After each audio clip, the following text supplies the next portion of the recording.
In the cold, stark colony where value was determined solely by utility and power, 5 women stood bound in chains, awaiting their fate in the central square.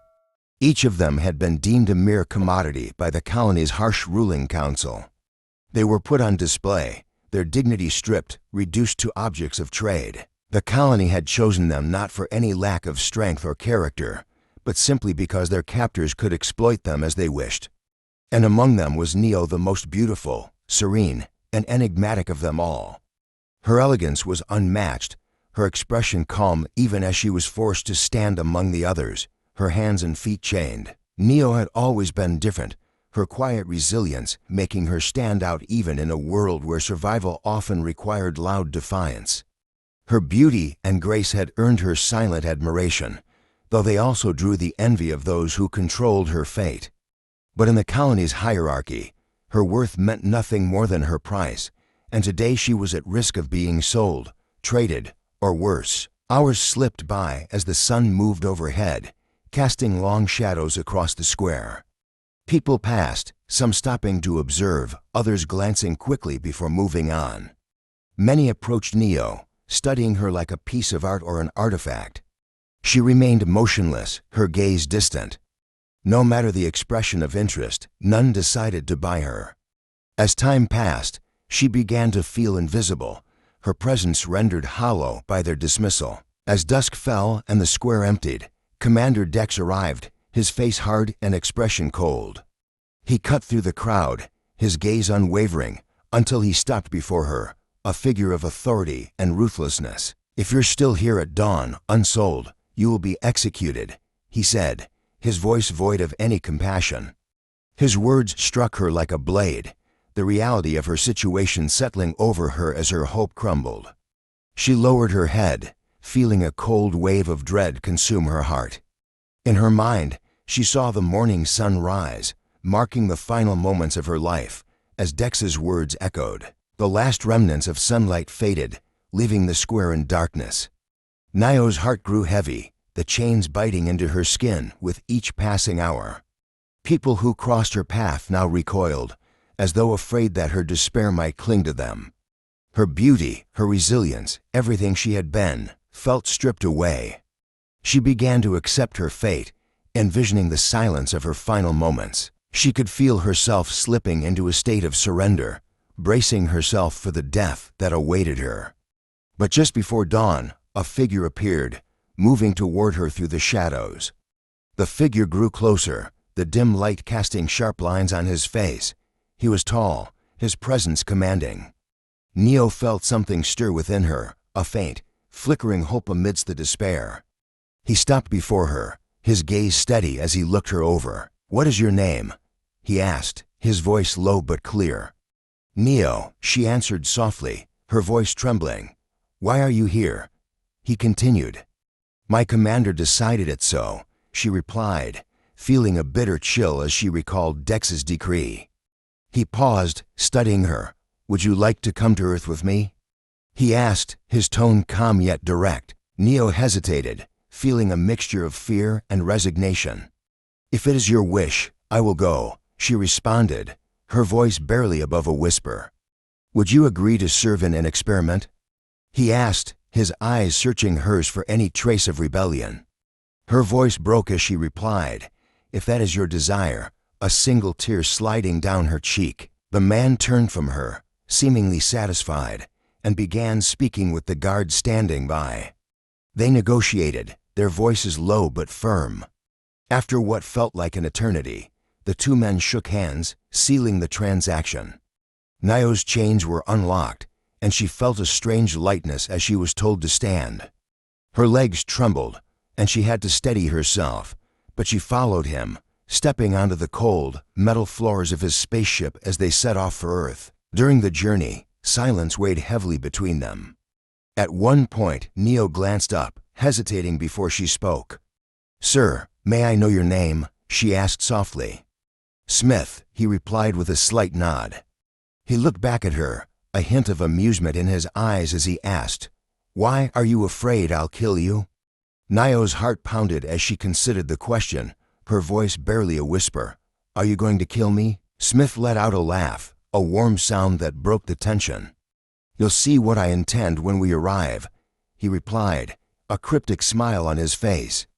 The ambiguity of his answer left her unsettled, though there was a glint of something softer in his expression that gave her a strange sense of comfort. Neo winced as the collar around her neck chafed, its rough edges cutting into her skin. Smith noticed her discomfort and loosened it slightly, though he did not remove it entirely. She stayed silent for the rest of the journey, bracing herself for the uncertainty that awaited. At long last, they arrived at Smith's secluded residence on Earth, a large, quiet house hidden from any prying eyes. He led her inside, guiding her to a room furnished with a single bed. "Lie down," he instructed, his tone firm. She obeyed, settling onto the bed, her heart racing with apprehension. Smith stood by her, watching her carefully. "Do you want to take revenge on those who enslaved you?" he asked, his voice low and intense. She hesitated before answering, yes, if it were possible. It was the first time she allowed herself to voice the desire, and a flicker of defiance stirred within her. He leaned closer, his gaze intense and unwavering. "Then do as I say tonight," he whispered, his voice a blend of command and promise. "Together, we will bring a child into this world, a child who will grow stronger than those who wronged us." Nio's breath hitched at his words. The idea of bearing a child, a living being who could defy her past, who might reclaim her lost dignity, felt distant and unreal. Her life had been void of such possibilities. She had known only duty and the cold obedience demanded of her. Now she found herself facing a purpose entirely new, one as strange as it was exhilarating. Smith's hand hovered over her shoulder, a silent promise of support and command. "Do you understand, Neo? This child will be a symbol of our power. Together, we will raise him to be a force against those who took our freedom." Neo nodded, though uncertainty lingered in her gaze. "But what if they find out?" she asked, her voice tremulous. "What if they come back for us?" "They won't know," Smith replied firmly. "The colony and its commanders believe they're untouchable, but they underestimate what we can create here. In time, our son will be their reckoning. He will possess strengths that neither of us alone could bring into this world." The room was dim, only the soft light from a distant window illuminating their faces. For a moment, silence stretched between them, the weight of Smith's words hanging in the air. Slowly, he reached forward, his hand resting over Nio's. He looked at her with an understanding that both startled and reassured her. "Trust me," he said softly. "This is the path that was meant for us." As days passed, Neo found herself grappling with her new reality. Smith had taken on the role of guide and mentor, showing her the care she needed for her growing child. His methods were strict. He outlined every step of her diet, every movement, every moment of rest. But for the first time in her life, Neo felt as if someone saw her as more than a mere pawn. Smith's devotion was absolute, and though his ambition fueled every decision he made, there was a warmth and steadiness in his presence that began to ease her worries. She followed each instruction he gave with unwavering obedience, feeling a strange pride as her body changed. Her strength seemed to deepen, her spirit grew bolder. She spent hours speaking to the child within her, whispering promises of a life free from chains, where he would know the power of choice and the beauty of freedom. As the months wore on, Neo found herself anticipating Smith's return from his daily routines, eager to share the small changes she noticed in herself. Though he was a man of few words, his eyes would soften as he listened, nodding as if to acknowledge her quiet bravery. She felt as if they were weaving an unspoken alliance, a bond fortified by their shared purpose. One evening, Smith returned to find Neo sitting by the window, her gaze fixed on the stars. She turned as he entered, her hand resting on her swollen belly. "Do you ever miss it?" she asked quietly. "The colony?" Smith's expression darkened for a moment, the past flickering across his face. "It wasn't home," he said after a long pause. "It was a cage. The colony took everything from me, my work, my identity, my freedom. The only reason I would look back is to see it fall." His hand clenched unconsciously, as if grasping the remnants of his former life. Neo watched him, her heart aching with an empathy she hadn't known she could feel.